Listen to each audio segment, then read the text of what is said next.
तो hello guys, welcome back to my YouTube channel again commerce classes.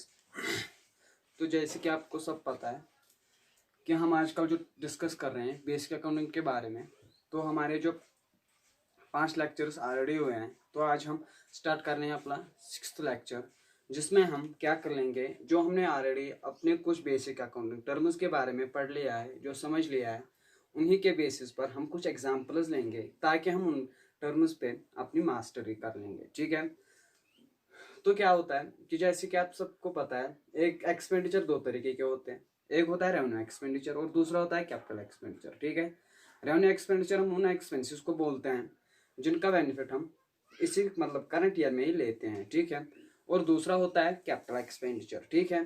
Capital expenditures वो expenditures होते हैं जिनका बेनिफिट हमें करंट ईयर में भी मिलेगा और फ्यूचर आने वाले वर्ष में भी मिलने वाला होता है। ठीक है। तो मेरे पास जो बेस पहली एग्जाम्पल है, चलो मैं उसको बोर्ड पे नोट करता हूँ। ठीक है।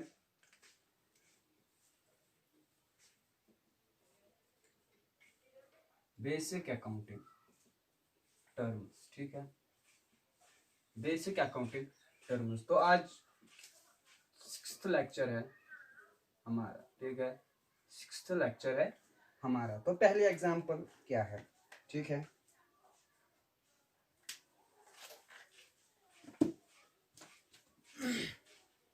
ये मैंने यहाँ पर एग्जाम्पल नंबर 1। ठीक है। ये मैंने एक लाइन लगाई और ये क्या हमारा है? Current year. क्या है? Current year. ठीक है।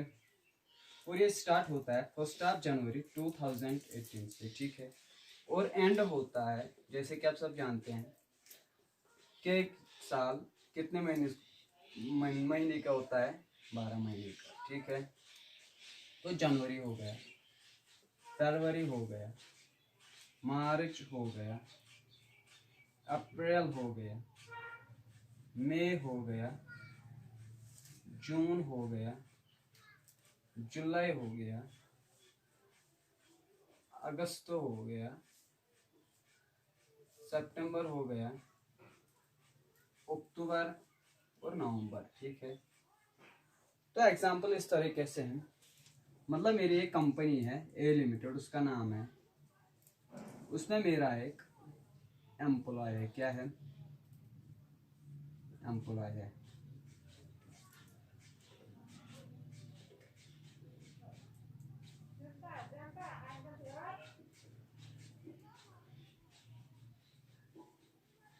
एम्प्लॉय है। ठीक है।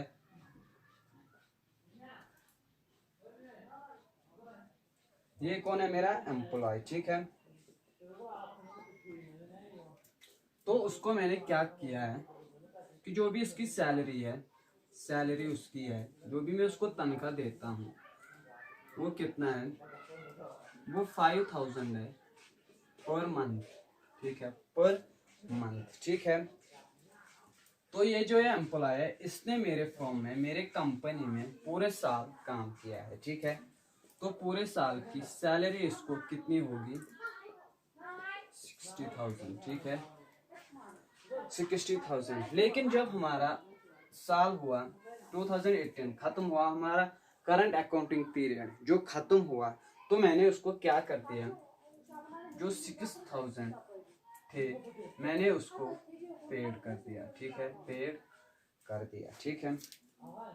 और हुआ क्या, जब 31 दिसंबर की रात थी, रात के 12 बजे थे, तो ये जो है एम्प्लॉय है मेरे पास आया और रोने लगा। ठीक है। तो उसके कुछ लाल लाल के आंसू थे, मतलब खून के आंसू थे। तो बोलने लगा कि सर, मेरा जो बेटा है वो हॉस्पिटल में है। ठीक है। वो क्या है? हॉस्पिटल में है। तो हॉस्पिटल में जो एक्सपेंसेस मेरे हुए हैं, मुझे ₹50,000 की ज़रूरत पड़ गई। ठीक है। 50,000 की ज़रूरत पड़ गई। 50,000 नहीं माने, चलो 20,000 की ज़रूरत पड़ गई। ठीक है। तो बोलने लगा, जो ये मैं आप मुझे 20,000 दोगे, जब मैं नेक्स्ट ईयर काम करने आऊँगा नेक्स्ट ईयर, तो जो मेरी सैलरी होगी आप ये पैसे उसमें काट लेना, ठीक है। क्या बोला, जो मैं नेक्स्ट ईयर आपकी कंपनी में फिर से काम करने के लिए आऊँगा, तो आप जो ये मेरे आपने मुझे एडवांस में पेमेंट की है, तो ये मेरे सैलरी से काट देना, ठीक है। तो अगर हम देख लेंगे तो हमने ऑलरेडी पेमेंट कितने की थी 60,000, और कितना उसको दिया है 20,000, तो हमारे एक्सपेंसेस कितने हुए 70,000। तो आप मुझे बोलो, मुझे इस अमाउंट में, इन 3 अमाउंट्स में से मुझे अपने बुक्स में कौन से अमाउंट रिकॉर्ड करना है? क्या मुझे ये वाला अमाउंट रिकॉर्ड करना है, क्या मुझे ये वाला अमाउंट रिकॉर्ड करना है, क्या मुझे ये अमाउंट रिकॉर्ड करना है, मतलब एज एन एक्सपेंस, मतलब जो मेरे साल के खर्चे थे, सैलरी उसको देनी थी, क्या मैं किस चीज को अपने बुक्स में रिकॉर्ड कर लूंगा, ठीक है। हमने बेनिफिट किसका लिया है, बेनिफिट तो हमने सिर्फ इन 60,000 को लिया है। तो अकाउंट्स हमारी क्या बोलती है कि जो जिसका बेनिफिट आपने करंट ईयर में लिया है, उन्हीं एक्सपेंसेस को सिर्फ आप अपने बुक्स में रिकॉर्ड कर दो, ठीक है। अब बात उठती है कि सर जो ये 20,000 है, ये हमें कहाँ रिकॉर्ड करनी है, ठीक है, ठीक है। जो ये 20,000 है, हमें कहाँ पे रिकॉर्ड करनी है, तो उनको हम अकाउंटिंग के भाषा में अलग, एक और अलग नाम से जानते हैं, एक और ट्रीटमेंट देते हैं, जिसको हम बोलते हैं प्रीपेड एक्सपेंसेस। क्या बोलते हैं, प्रीपेड एक्सपेंसेस।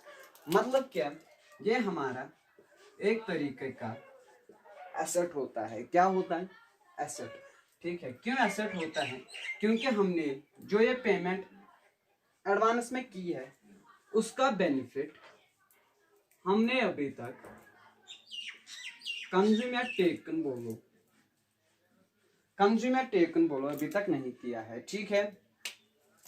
तो सर ये एसेट क्यों होता है, हम इसको एक्सपेंसेस क्यों नहीं बोलते हैं, क्योंकि अगर कुछ वजह से, मतलब जो ये हमारा एम्प्लॉय था, इसका नाम सोहन था, मान लो नेक्स्ट ईयर हमारे पास काम करने नहीं आएगा, तो क्या हम उसको इन 20,000 के लिए लेबल कर सकते हैं, एंड आंसर इज यस, ठीक है। तो अगर हमारे फर्म में नेक्स्ट ईयर से काम करने नहीं आएगा, तो हम उसको क्लेम कर सकते हैं कि आप हमारे डेटर हो, डेटर मतलब जो ये आपकी लायबिलिटी है, हमें पे कर दो, ठीक है। जो हम आपने हमसे एडवांस में ये 20,000 लिए थे, ये हमें पे कर दो, ठीक है। तो इसलिए हमारा एसेट होता है, क्योंकि ये हमारी प्रॉपर्टी होती है, ठीक है। क्या होता है, प्रीपेड एक्सपेंसेस, उसको हम क्या बोलते हैं अकाउंटिंग में, प्रीपेड एक्सपेंसेस। मतलब क्या कि हम इसका बेनिफिट नेक्स्ट ईयर में लेने वाले हैं, ठीक है, नेक्स्ट ईयर में लेने वाले हैं, ठीक है।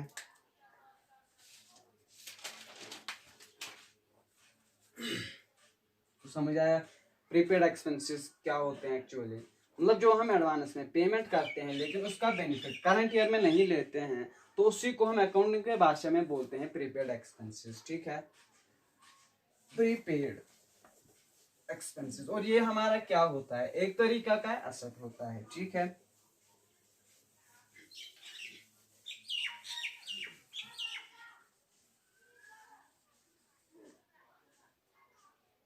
एक और एग्जांपल लेते हैं रेंट की, ठीक है। किसकी, रेंट की।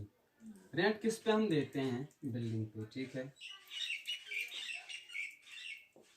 बिल्डिंग पे। ये हमारी बिल्डिंग है, इसकी जो रेंट थी, रेंट कितनी थी? 50,000 पर मंथ, ठीक है, 50,000 पर मंथ। तो अगर हम पूरे साल की रेंट मालूम कर लेंगे तो कितनी बन जाती है? 6 lakhs, ठीक है, 6 lakhs, ठीक है। और जो इस बिल्डिंग का मालिक था, तो उसने क्या बोल दिया, साल के आखिर में हमने उसको पेमेंट कर दी है 6 lakhs की। तो जो उसका मालिक था, इस बिल्डिंग का जो मालिक था, ओनर था, वो हमारे पास आया, बोला कि मुझे कुछ पैसों की रिक्वायरमेंट आ गई, पैसों की रिक्वायरमेंट आ गई, ठीक है। तो हमने उसको क्या कर दिया, उसको एडवांस में ही 2 महीने का जो रेंट था पे कर दिया, ठीक है। तो हमने उसको 2 महीने की अगर हम रेंट निकालेंगे 2 into 50 कितना होता है? 1 लाख, ठीक है। तो टोटल पेमेंट हमने कितनी की? एक तो हमने जिसका बेनिफिट हमने ले लिया, एक वो 6 का, और प्लस हो गया जो हमने एडवांस में उसको पेमेंट की है। तो टोटल पेमेंट हमारी कितनी हुई? 7 lakhs की, ठीक है। तो आप मुझे बोलो, क्या मुझे ये बुक्स में रिकॉर्ड करना है एज एन एक्सपेंस, या मुझे ये बुक्स में रिकॉर्ड करना है एज एन एक्सपेंस, या मुझे ये अमाउंट रिकॉर्ड करना है एज एन एक्सपेंस, ठीक है। जैसे कि आप जानते हैं, जिसका बेनिफिट हम करंट ईयर में ही लेते हैं, हम उन्हीं एक्सपेंसेस को अपने बुक्स के अंदर रिकॉर्ड करते हैं, ठीक है। ये हमारा करंट ईयर का एक्सपेंस होता है। और जो ये हमने एडवांस में ही पेमेंट कर दी है, इसको हम अकाउंटिंग के भाषा में क्या बोलते हैं? Prepaid expenses. क्या बोलते हैं? Prepaid expenses. मतलब अभी हमने, ये हमारा भी खर्चा नहीं है, हमारे एक्सपेंसेस नहीं है। कोई भी दुनिया का माइकल क्यों ना हो, वो इन एक्सपेंसेस को करंट ईयर का एक्सपेंस नहीं मान सकता है, ठीक है। करंट ईयर का एक्सपेंस नहीं मान सकता है, बल्कि उसको क्या करना होता है, हमें एक अलग अकाउंट खोलना पड़ता है जिसमें हम उनको रिकॉर्ड करते हैं, और उसको क्या बोलते हैं? Prepaid expenses. क्या बोलते हैं? प्रीपेड एक्सपेंसेस, ठीक है। और ये हमारा एक तरीके का एसेट होता है, ठीक है, एक तरीके का एसेट होता है। मतलब इस तरह कि जो ये हमारी बिल्डिंग थी जिसमें हमारा ऑफिस था, नेक्स्ट ईयर जब आया तो हमने उसको छोड़ दिया। क्या किया? हमने इस बिल्डिंग को छोड़ दिया। हमने तो ऑलरेडी पेमेंट कितने की थी? 2 महीने की थी। लेकिन अब जब हमें इस बिल्डिंग में ऑफिस ही नहीं है, तो क्या हमें ये इस ओनर से ये 1 लाख रुपया लेना होगा, ठीक है।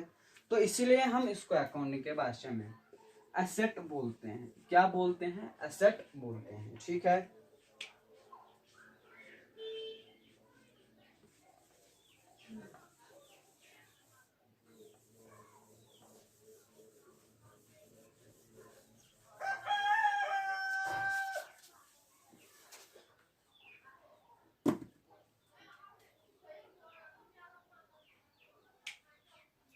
अब हम इसी रेंट की एक और बात करते हैं।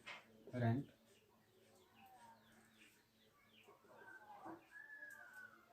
40,000 जो हम बिल्डिंग यूज करते हैं, मतलब जहाँ पे हमारा ऑफिस है, वहाँ जो हमारी बिल्डिंग है, 40,000 हमारी रेंट देनी पड़ती है पर मंथ, ठीक है। पर मंथ कितनी देनी पड़ती है? 40,000, ठीक है। तो हमने क्या कर दिया, जनवरी का भी भर दिया पेमेंट की, फरवरी की, मार्च भी की, अप्रैल की भी की, मई की भी की, जून की 11th मंथ्स के लिए की हमने। लेकिन जो ये आखिरी महीना बचा था, मतलब रेंट पेड फॉर 11 मंथ्स, ठीक है, 11 मंथ्स, तो कितनी होगी? 40,000 इंटू 11, 144, उसके बाद 4 zeros, ठीक, 4,40,000 की, ठीक है। और जो हमारी रेंट अब 1 महीने की ही है, वो कितने हैं? 40,000, ठीक है। तो अगर हम पूरे ईयर की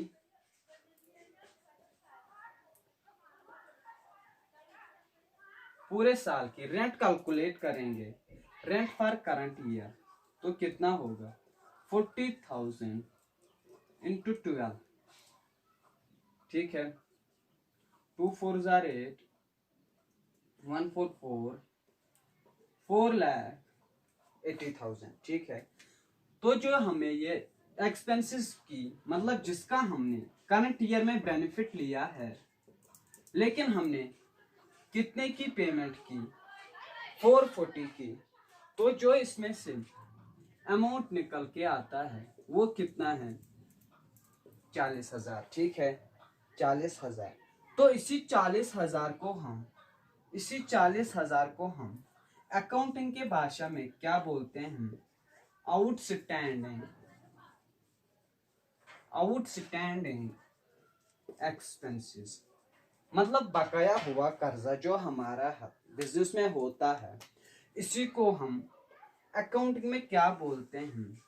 आउटस्टैंडिंग एक्सपेंसेस। अच्छा, आप मुझे एक बात बोलो, क्या मुझे बुक्स में ये रिकॉर्ड करना है एज एन एक्सपेंस, या मुझे बुक्स ऑफ अकाउंट्स में ये रिकॉर्ड करना है एज एन एक्सपेंस? ठीक है। बेनिफिट, जैसे कि आप सब जानते हैं, जितने का हम करंट ईयर में बेनिफिट लेते हैं उसी को हम बुक्स में रिकॉर्ड करते हैं करंट ईयर का एक्सपेंसेस, ठीक है। उसी को हम बुक्स ऑफ अकाउंट्स में रिकॉर्ड करते हैं एज एन एक्सपेंस। चाहे हमने पेमेंट की है या नहीं की है, उससे कोई मतलब, उससे कोई लेना देना नहीं होता है। मतलब किससे होता है कि जितने की हमने बेनिफिट ली है, हम उसी को बुक्स ऑफ अकाउंट्स में, अकाउंट्स के अंदर रिकॉर्ड करते हैं एज एन एक्सपेंस, ठीक है।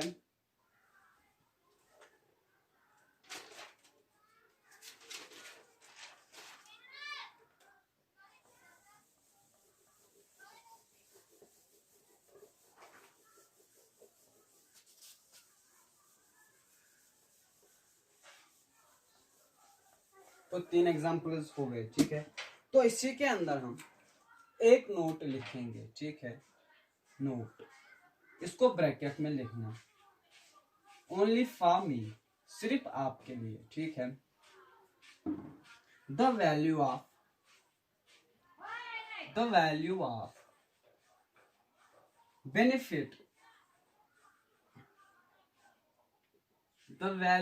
Benefit, firm has taken, firm यहाँ लिखो, एंटिटी अच्छा रहेगा, फर्म या एंटिटी लिखो, the which firm has taken during current year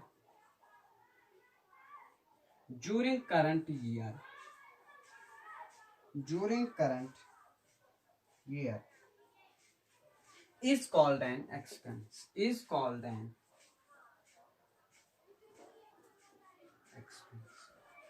It does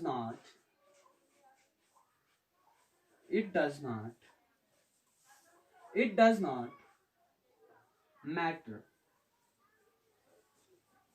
whether payment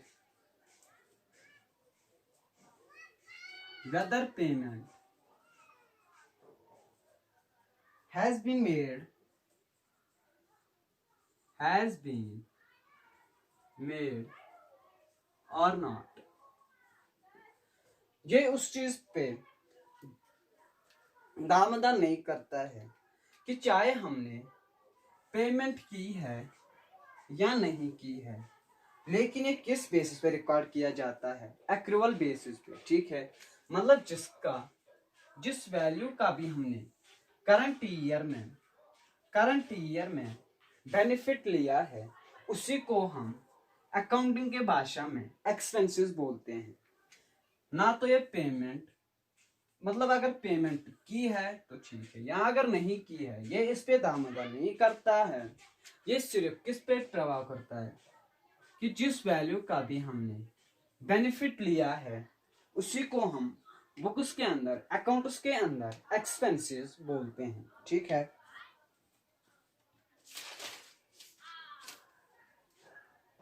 जरा इसको कॉपी कर लो।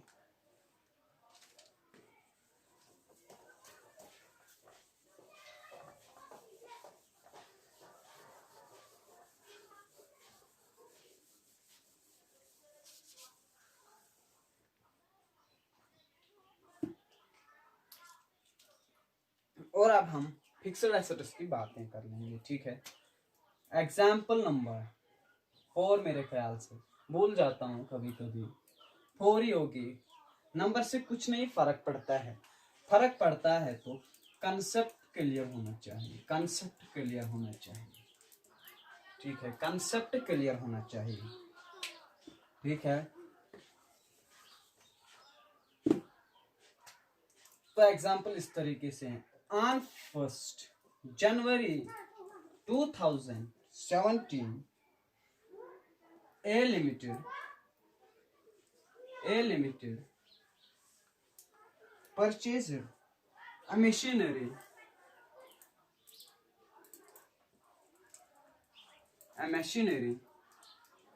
for rupees 5 lakhs, for rupees 5 lakhs, ठीक है। Life of the machine, life of the machine, life of the machine is 10 years, ठीक है, is 10 years, ठीक है। मतलब जब 1 जनवरी 2017 आया, जो ए लिमिटेड कंपनी एक थी, उसने परचेज किया, मतलब खरीद लिया क्या, एक मशीनरी, कितने में, 5 लाख में, ठीक है। बोलता है कि life of machinery is 10 years, ध्यान देना, ये एक खास पॉइंट है, ठीक है। मतलब क्या बोलता है कि जो ये मशीनरी है, मैक्सिमम हम इसको 10 years यूज कर सकते हैं, ठीक है। मतलब 10 years के बाद ये यूज फिर नहीं होगी, ठीक है, खराब हो जाएगी, कुछ भी हो जाएगा उसका साथ, तो 10 साल तक हम उसको यूज करते हैं, ठीक है। अब क्वेश्चन, कैलकुलेट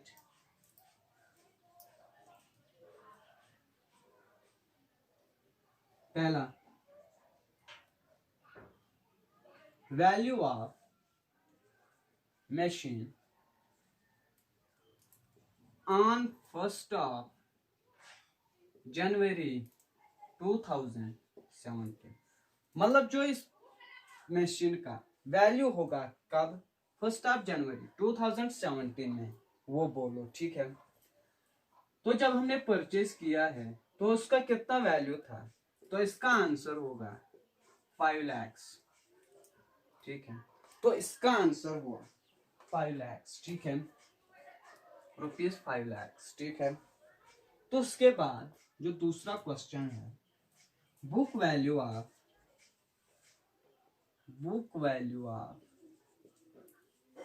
machine on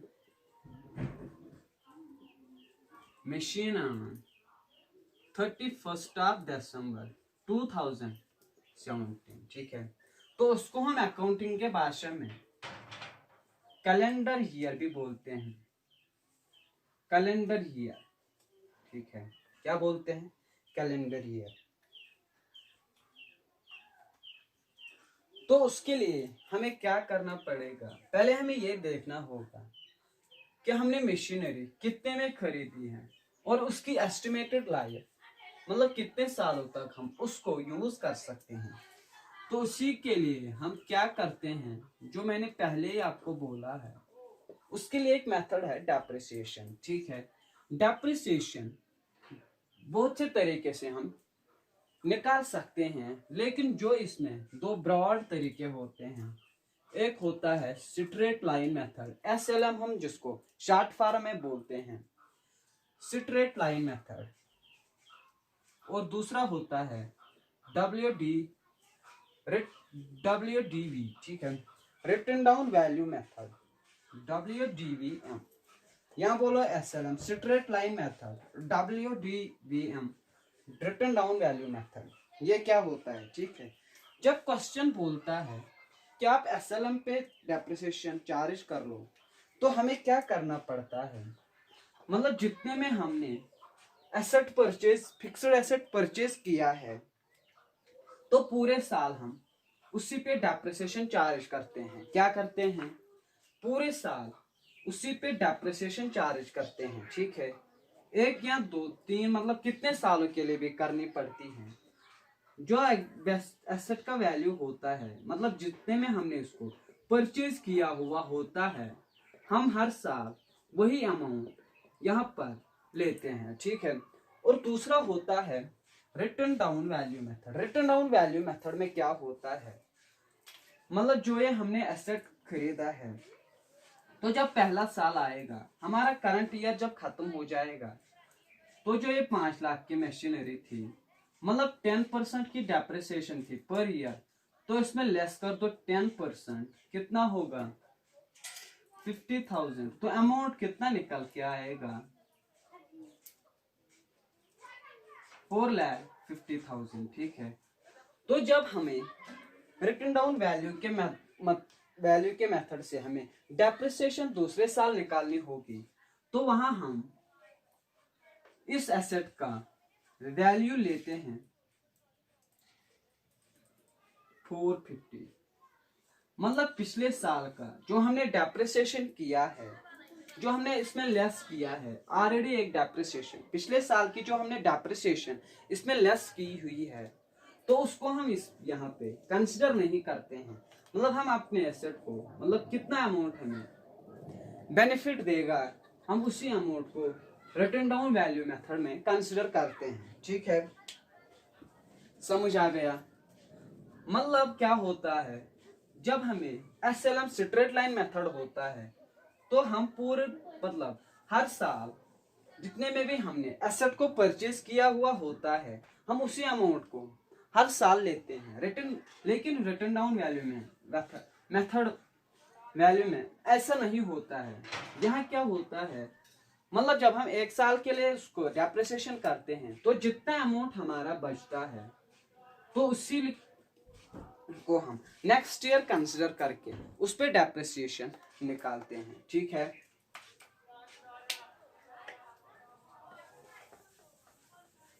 तो फॉर्मूला क्या होगी, डेप्रिसिएशन होता है value of asset minus scrap value divide by 10, मतलब divide by years. Value of asset, मतलब जितने में हमने एसेट परचेज किया हुआ होता है, उसी को हम बोलते हैं वैल्यू ऑफ एसेट। स्क्रैप क्या होता है, स्क्रैप वो चीज होती है जब 10 साल पूरे होते हैं, तो जब भी कुछ मशीनरी बचती है, तो उसको हम क्या करते हैं, सोल्ड करते हैं, और जो हमें वैल्यू मिलता है उसी को हम अकाउंट के भाषा में स्क्रैप वैल्यू बोलते हैं। क्या बोलते हैं, स्क्रैप वैल्यू बोलते हैं। ईयर्स मतलब कितने सालों तक ये हमारी जो ये मशीनरी है, मतलब जो हमारा फिक्स्ड एसेट है, कितने सालों तक ये चलेगा। ठीक है, तो वैल्यू ऑफ एसेट कितना दिया हुआ है 5 लाख, माइनस यहां पर भी लिखते हैं after 10 years the machine has been The machine has been sold for rupees 50,000. ठीक है, 50,000. तो minus scrap divide by years. Years कितने हैं? 10. ठीक है. 5 लाख माइनस 50,000 डिवाइड बाई 10. तो जो हमारा हर साल का डेप्रिसिएशन होगा वो कितना होगा?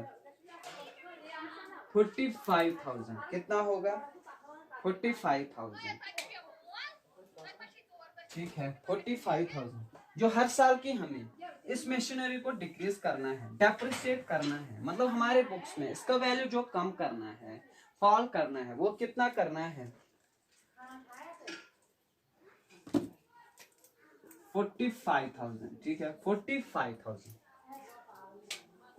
तो समझ आ गया. इसको भी हम मिटाते हैं. अगर आपने अभी तक नोट नहीं किया, यहाँ पे डेप्रिसिएशन था तो इसको नोट कर लो.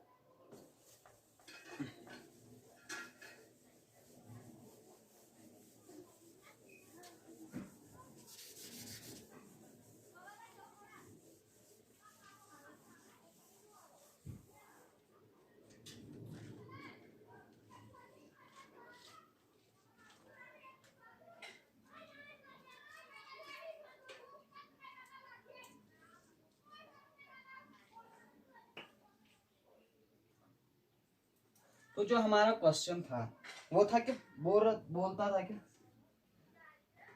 जो 31st ऑफ दिसंबर 2070 की बुक वैल्यू होगी हमारे एसेट की, वो कितनी होगी? ठीक है, 5 lakh minus 45,000 is equals to 4,65,000. ठीक है, 4,65,000 इसका आंसर है. ठीक है. उसके बाद जो हमारा तीसरा क्वेश्चन है वो क्या बोलता है? Book value of machine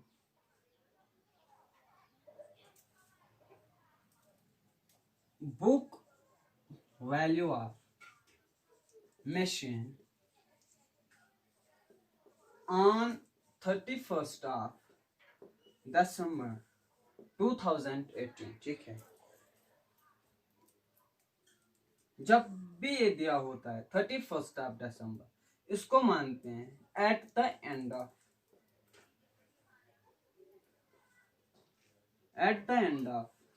accounting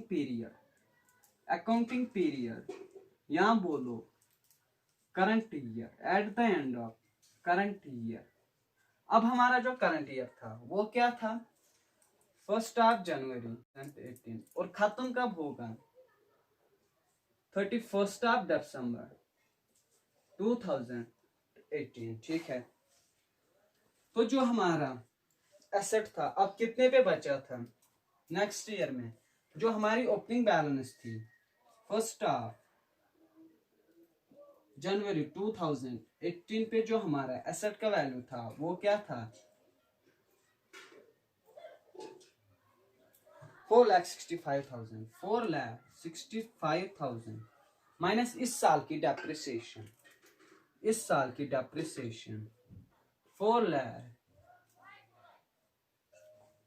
minus 45,000. ठीक है, तो कितना हुआ?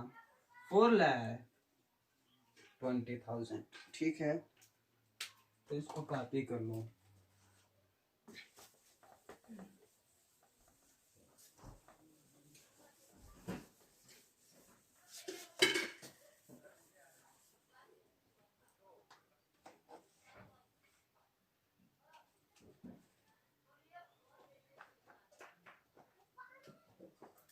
एग्जाम्पल नंबर मेरे ख्याल से 5th है, 50 होगी मेरे ख्याल से, भूल जाता हूँ कभी कभी.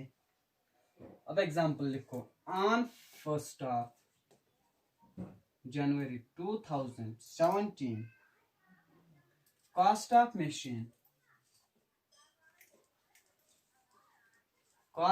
machine purchased is equals to 10 lakh. 10 lakh, ठीक है, 10 lakh. Depreciation is equals to 20% per annum। पर annum हम बोलते हैं पूरे साल के लिए, पर annum, ठीक है, पर annum। Calculate question, calculate value of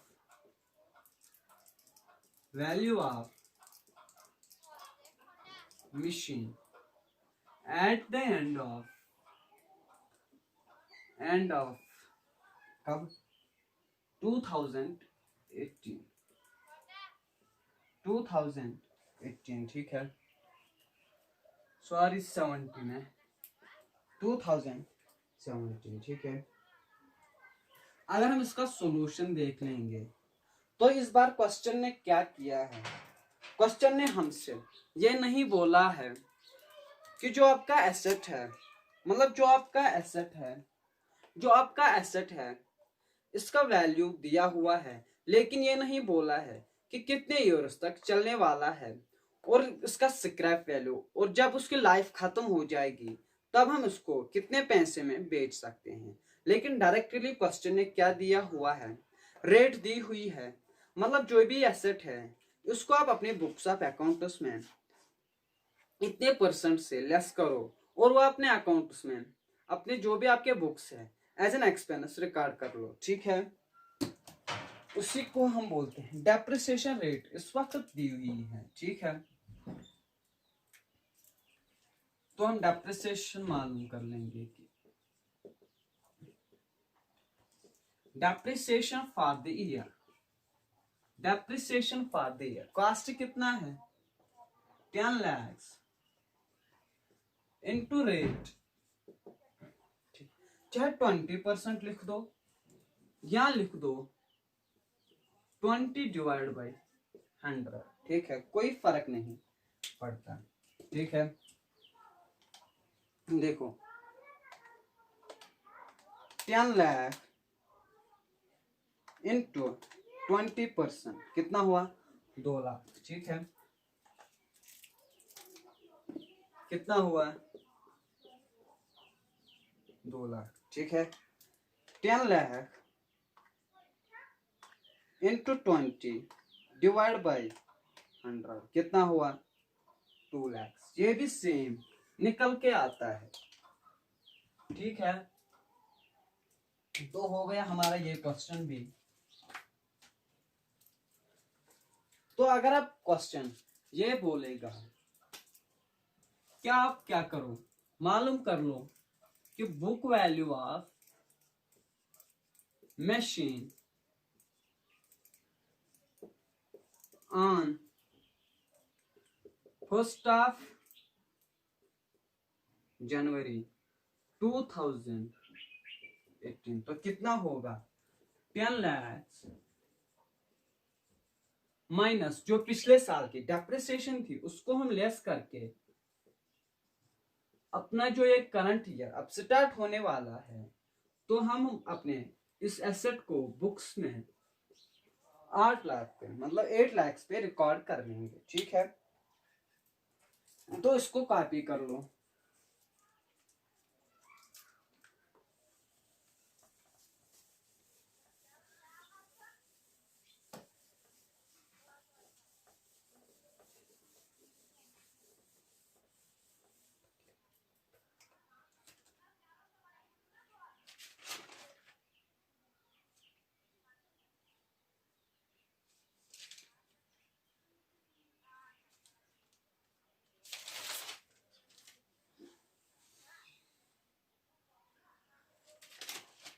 तो आप एक मेरे साथ नोट लिख लो, ठीक है, किस पे, एसेट्स पे, नोट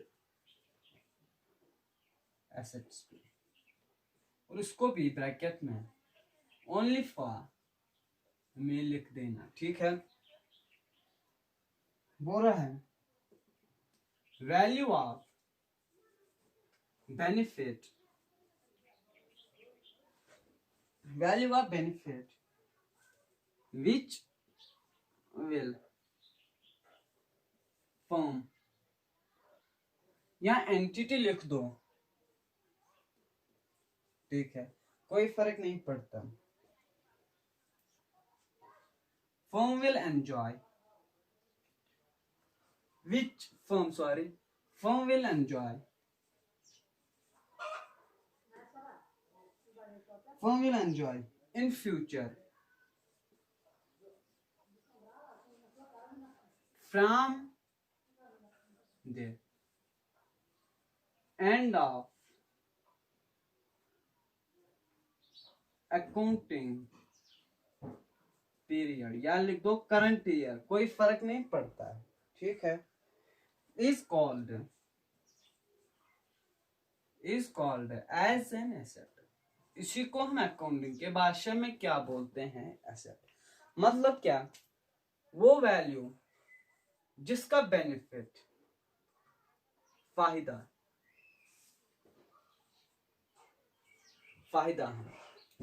फर्म कब लेती है, कब एंजॉय करती है, फ्यूचर में, ठीक है। फ्यूचर में उसका जो बेनिफिट होता है वो एंजॉय कर देती हैं, ठीक है। For example machinery, building, furniture,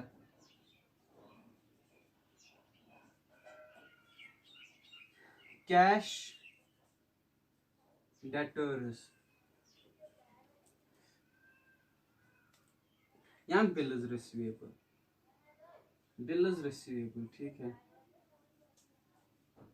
bill is receivable, sir क्या बता रहे हो, cash, debtors, bill is receivable, ये क्या है? आपने तो कुछ और बोला था। हाँ बोला था, लेकिन इसमें जो मैंने बोला था पहले वो क्या था, इन एसेट्स को हम फिक्स्ड एसेट्स के नाम से जानते हैं, ठीक है, और इन एसेट्स को हम करंट एसेट्स के नाम से जानते हैं। या तो या हमको नॉन करंट एसेट्स भी बोलते हैं, नॉन करंट एसेट्स भी बोलते हैं। एग्जांपल लेते हैं, मतलब डेटर्स की, ठीक है। मतलब हमारा ईयर जो था वो था 1 जनवरी 2017, ठीक है। और जो हमने क्रेडिट सेल्स किए वो हमने किए नवंबर में, ठीक है। किसी कस्टमर को 2 लाख रुपए का जो हमने क्रेडिट सेल्स किए हैं, तो वो हमारा क्या बन गया, डेटर, क्या बन गया, डेटर, ठीक है। तो इस डेटर ने क्या बोल दिया कि मैं पेमेंट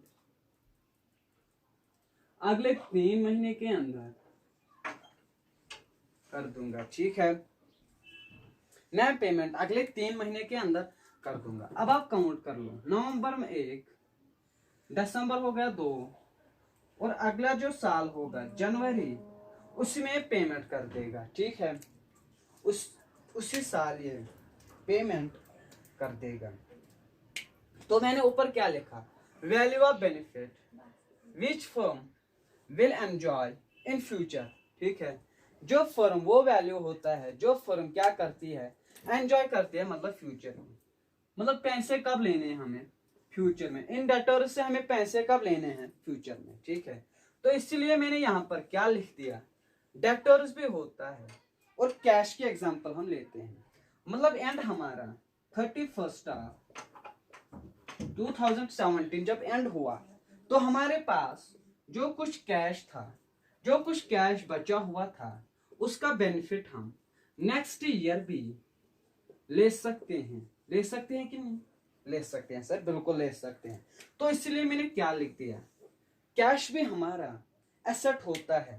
वो तो बात की बात है, वो करंट एसेट है या फिक्स्ड या नॉन करंट एसेट है, उससे अभी हमने चर्चा नहीं किया है। मैंने सिर्फ आपको ये लिख दिया है कि एसेट एक्चुअली होता क्या है, ठीक है। एक्चुअली एसेट्स होते क्या है, ठीक है। तो उसको कॉपी कर लो। कर लिया तो चलो इसको मिटा लेते हैं।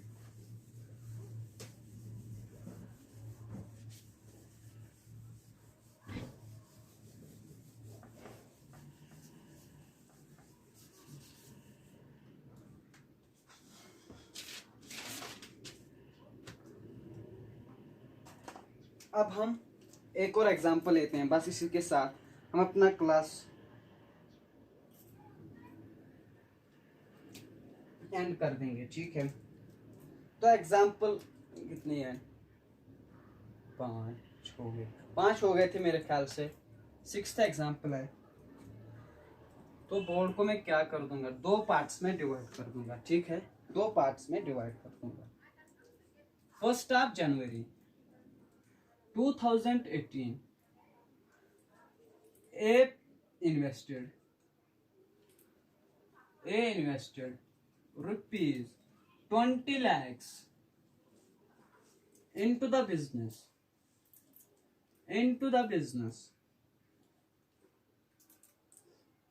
on 1st April. A also invested rupees 5 lakhs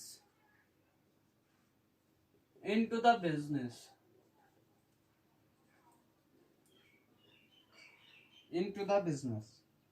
ठीक है। he withdrew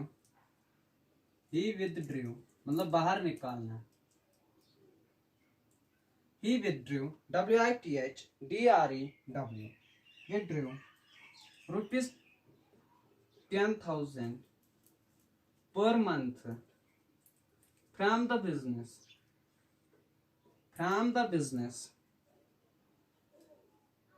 for his household expenses, ठीक है। for his household expenses, या पर्सनल यूज के लिए बोल दो, कोई फर्क नहीं पड़ता। मतलब जो उसके घर में खर्चे होते हैं वो भी बिजनेस से निकाल लेता है, ठीक है। तो उसको हम क्या बोलते हैं अकाउंटिंग के भाषा में, बाद में उस पर चर्चा कर लेंगे, ठीक है। he also paid rupees 2,000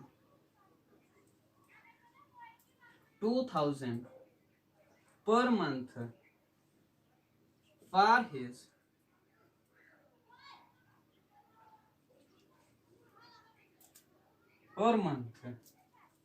as rent for his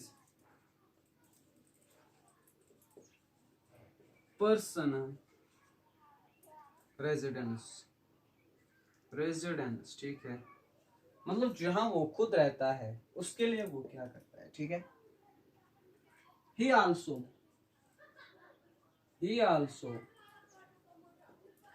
paid rupees 25,000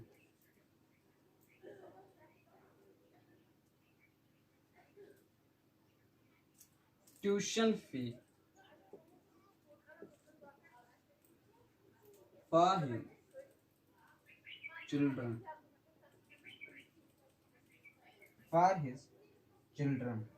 ठीक है। he also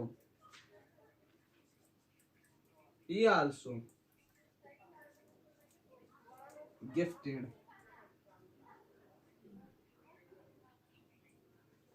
a DVD to his friend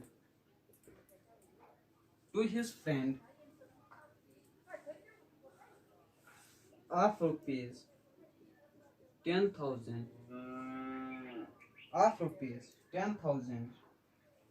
ठीक है, of rupees 10,000। calculate opening capital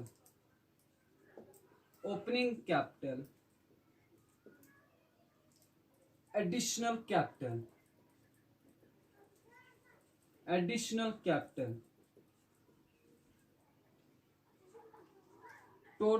capital drawings,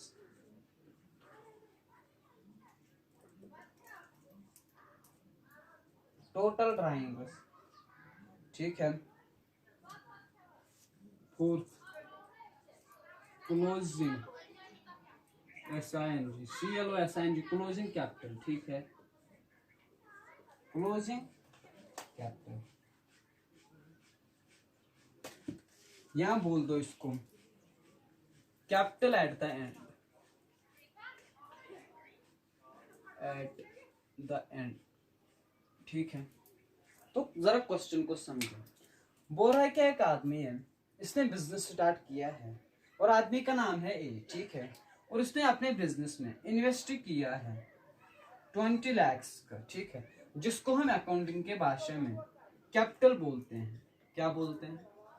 capital बोलते हैं। ऑन 1 अप्रैल और साल के बीच में क्या हुआ, उसने और पैसे और 5 लाख अपने बिजनेस के अंदर इन्वेस्ट किए हैं, ठीक है।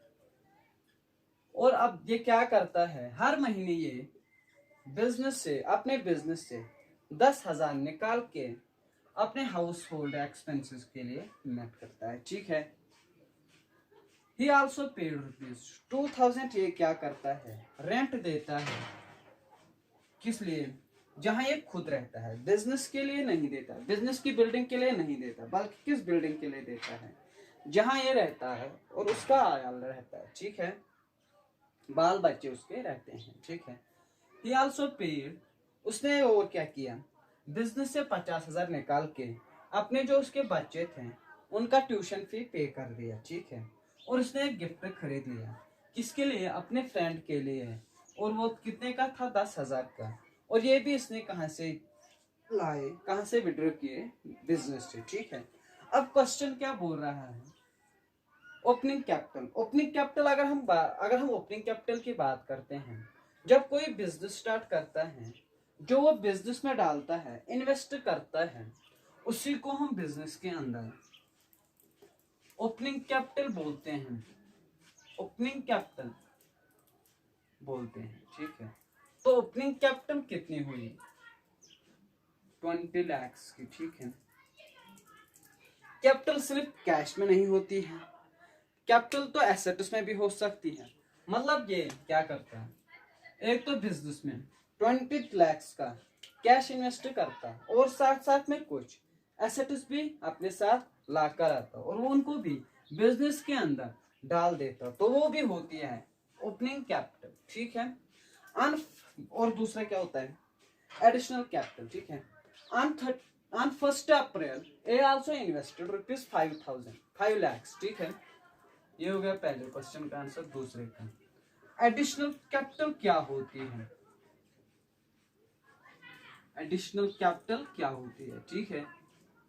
मतलब जो भी बिजनेस में, जो भी बिजनेस का ओनर होता है, जो भी वो साल के बीच में कुछ पैसे और अपने बिजनेस में लगाते हैं, मतलब साल के बीच में, मतलब शुरुआत में नहीं, मतलब साल के बीच में जो भी वो अपने बिजनेस में कुछ पैसे डालते हैं, तो उसी को हम बोलते हैं अकाउंटिंग में एडिशनल कैपिटल, ठीक है। क्या बोलते हैं, एडिशनल कैपिटल। तो साल के बीच में उसने और कितना इन्वेस्ट कर दिया, 5 lakhs का, ठीक है, 5 lakhs का, ठीक है। और तीसरा क्वेश्चन जो हमारा है वो क्या है, टोटल ड्राइंग्स, मतलब उसने बिजनेस में कितना अमाउंट विड्रॉ किया है, टोटल ड्राइंग्स। एक तो हो गया into the business, he withdraw ₹10,000 per month है, ठीक है, पर एनम नहीं है, पर मंथ है। मतलब हर महीने में वो बिजनेस से 10,000 निकालता था, ठीक है। एक तो ये हो गया 10,000 इंटू 12 इज इक्वल टू 120। मेरे ख्याल से ये होता है, मेरी कैलकुलेशन थोड़ी वीक है, खुद भी चेक कर लेना, ठीक है। और उसके बाद क्या होता है, he also paid ₹2,000 per month. यहाँ पर भी क्या है, 2,000, लेकिन पर मंथ है, हर महीने के बाद वो 2,000 पे करता है, किसके लिए, फॉर हिज पर्सनल रेजिडेंस, जो जहां भी वो रहता है उसका जो रेंट होता है वो भी बिजनेस से निकाल के पे उसको करता है, ठीक है। क्या हो, 2,000 इंटू 12 मंथ्स की अगर हम बात करें, हर ईयर में 12 मंथ्स होते हैं। अगर आपको पता नहीं है तो मैं आपको बोल दूं, एक होता है जनवरी, फरवरी, मार्च, ठीक है, अप्रैल, वो होता है मई, जून, जुलाई, अगस्त, सितंबर, अक्टूबर, नवंबर एंड दिसंबर, ठीक है। जनवरी 1, 2, 3, 4, 5, 6, 7, 8, 9, 10, 11 और 12, ठीक है। 12 महीने होते हैं हर साल में, ठीक है। सर क्या बोल रहे हो? अरे छोटे छोटे बच्चों से कभी तो गलतियां होती हैं, ठीक है। 2000 इंटू 12 हो गया 24,000, ठीक है। 2 2 जार हो गया 4, 1 2 जार हो गया 2, 2 4, और जो आंख में 3 जार उनको भी लिख दो, ठीक है। ये सिंपल तरीका होता है, ठीक है। और क्या करता है ये? He also paid ₹25,000 tuition fees for his children. और उसने और क्या किया? 25,000 उसने बिजनेस से निकाल के अपने बच्चों का ट्यूशन फी भर दी। यहाँ पर कोई और एडिशनल इंफॉर्मेशन नहीं है, इसलिए मैंने क्या कर दिया, मैंने क्या ये अज्यूम करके लिया कि ये पूरे साल का होगा, ठीक है, पूरे साल का होगा। यहाँ पर कोई पर एनम या क्वार्टरली या हाफ ईयरली नहीं लिखा हुआ है, तो इसलिए हमने अज्यूम कर लिया कि ये पूरे साल का पर एनम का होगा, ठीक है। उसके बाद क्या बोलता है? He also gifted a DVD to a friend of ₹10,000। और उसके बाद उसने 10,000 और अपने बिजनेस से निकाल के अपने फ्रेंड को कुछ गिफ्ट दे दिया, ठीक है। तो अगर हम उसका टोटल कर लेंगे तो कितना होगा? 120 प्लस 24 प्लस 25 प्लस 10 हो गया 179, ठीक है, 1,69,000, ठीक है, 1,69,000। और चौथा जो हमारे पास क्वेश्चन हो है वो क्या है? क्लोजिंग कैपिटल, ठीक है। क्लोजिंग कैपिटल कैसे निकलती है, ठीक है। Closing capital, opening capital, opening capital plus additional capital minus drawings. Drawings क्या होता है? जो उसने बिजनेस से बाहर निकाला है, ठीक है। ओपनिंग कैपिटल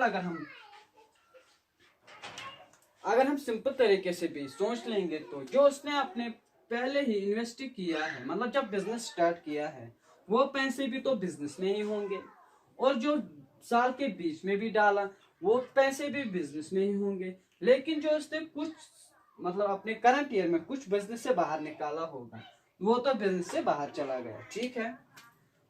तो आंसर क्या होता? ओपनिंग कैपिटल कितने की थी? 20 लाख की, प्लस एडिशनल कैपिटल कितने की थी? 5 लाख की, और माइनस जो इसके टोटल ड्राइंग्स है 1,79,000, ठीक है। तो अब टोटल कर लेंगे 25 लाख माइनस 179, ठीक है, वो होता है 23। 25 lakhs minus 170, 25 lakhs minus 179, 2321,000,